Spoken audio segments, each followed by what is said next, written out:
Hello my beautiful people, welcome to our channel. Like, share and subscribe. So let's go straight to the news. So you guys know this comedian now, they call him Crazy Clown or whatever. So he came on social media and was lamenting how stocks in Nigeria now turn tissue paper, how naira keeps nosediving, and it even became very worse in this APC government, because I remember it was under PDP government, that era, that stocks were a thing. You understand? It was an invoked thing. Even my friend bought stocks. In fact, I almost bought stocks that day. On our own level. The lowest shares, but man, my money was short that day. Anyway, let me play the video for you so that you listen to him and you understand what he really means.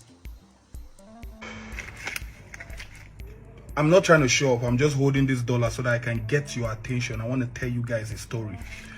I'm of this notion that as a parent, you're supposed to create trust fund, buy shares, buy stocks for your children so that when they grow up, they don't have to start from the bottom. At least they can meet, they can start from the middle.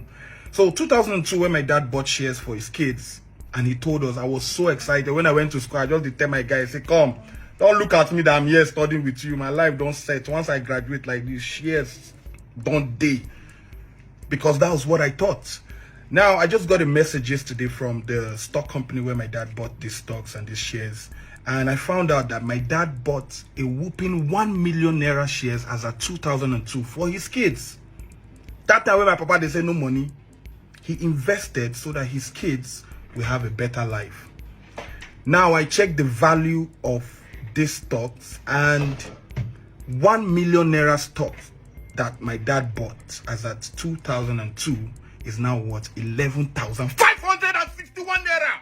These people had kobo, 46 kobo. For what? For what?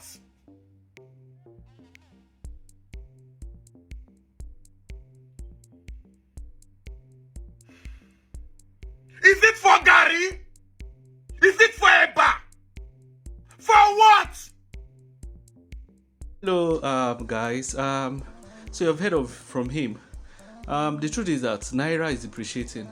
From APC era, it has turned to sawdust.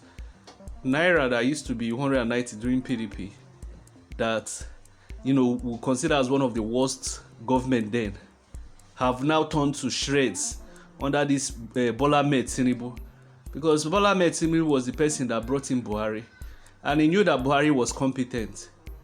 You understand? And during Buhari's tenure, he never said anything. He just kept quiet. Now, that same man is the man you people are expecting to transform the economy.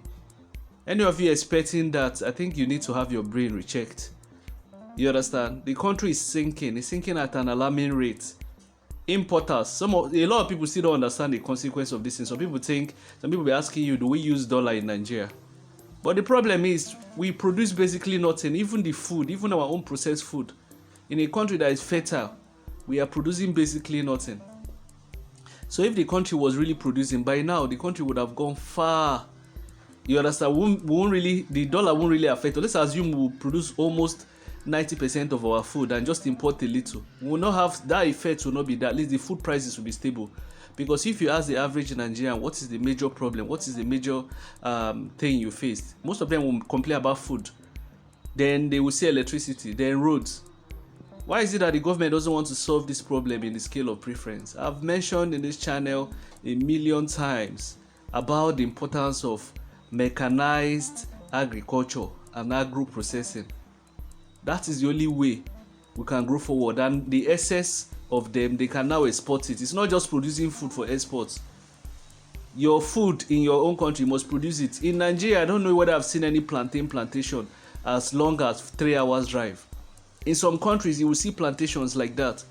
One person's plantation can be almost 1 hour. In some countries, not Nigeria. So how will you now grow food? How will you now produce enough food? Travel around the country from one region to another, you will see a vast arable land wasting. That's what P2B campaigned on. And if P2B was president and he didn't do it, we'll bash him. But a lot of you said no, you want to vote in an old man who is very corrupt and his ways are not pure. That's the person you think he can fix Nigeria?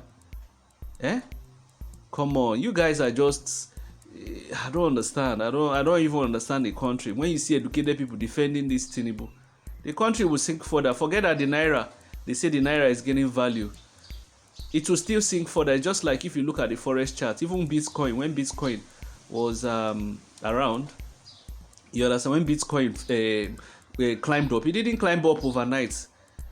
It always have rise and fall, rise and fall. They need to have a rise and fall. There's no currency that just goes rise or fall straight. No. So I don't know. You guys are just expecting too much from this government.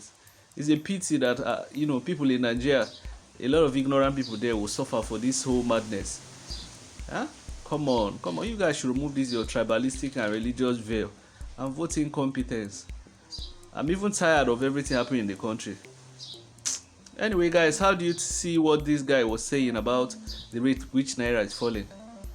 You understand? Because to me, it's only from consumption to production that can at least strengthen naira a bit. Let me know your thoughts in the comment section. And by the way, apart from the consumption and production, what is happening to our solid naira? Why can't they harmonize it into 2 companies or 3 companies instead of this haphazard thing, so that the revenues will have, so that this thing will be formal and the revenues will be, will have a channel where it flows, instead of all this illegal mining everywhere.